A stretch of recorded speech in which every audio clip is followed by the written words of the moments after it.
Yes, we have done with a colorful and 900 delegates from entire Telangana districts, sir. Entire Telangana, 33 districts.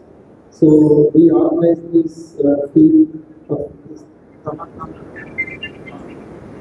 in a bigger and better way and the impact that was before. So ఇవన్నీ మెయిన్గా ఈ కళాకారులు మేము ఇంతకుముందు మా secretary చెప్పినట్టుగా మాకు డాక్టర్స్కి మీడియం అండ్ స్మాల్ సెక్టర్ హాస్పిటల్స్లలో కొన్ని ప్రాబ్లమ్స్ ఉంది సార్.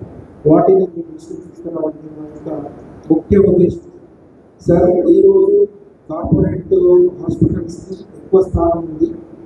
మామూలు సామాన్యమైన వ్యక్తికి వైద్యం దొరకాలంటే మధ్య మరియు చిన్న తరగతి హాస్పిటల్స్ సర్వైవ్ కావాలి సార్. ఈ హాస్పిటల్స్కి సర్వైవ్ కావాలంటే మాకు ఒక 33 పర్మిషన్స్ కావాలి సార్. ఈ 33 పర్మిషన్స్ అనేది చాలా అఫెస్టివ్ job.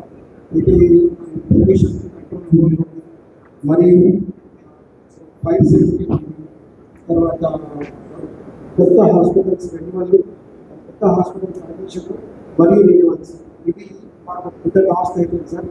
Medium and small sector hospitals survive కావాలి అంటే సర్వైవ్ అయితే మామూలు వైద్యం అనేది కరెక్ట్గా దొరుకుతుంది సార్. తర్వాత క్లినికల్ ఎస్టాబ్లిష్మెంట్ యాక్ట్ ఒక యాక్ట్ ఉంది సార్. ఈ యాక్ట్లో 50 బెడ్స్ అండ్ బిలో 50 బెడ్స్ యాక్ట్లో ఉన్న హాస్పిటల్స్కి ఎగ్జామ్షన్ ఇవ్వాలని ఈ కళాకారు స్టేజ్ ఉంటుంది. మా అందరి డాక్టర్ల తరఫున మీకు పర్సనల్ చేస్తున్నాం సార్.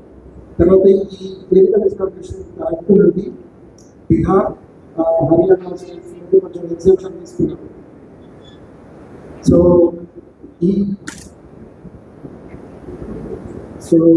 ఇప్పుడు ఐ వెల్కమ్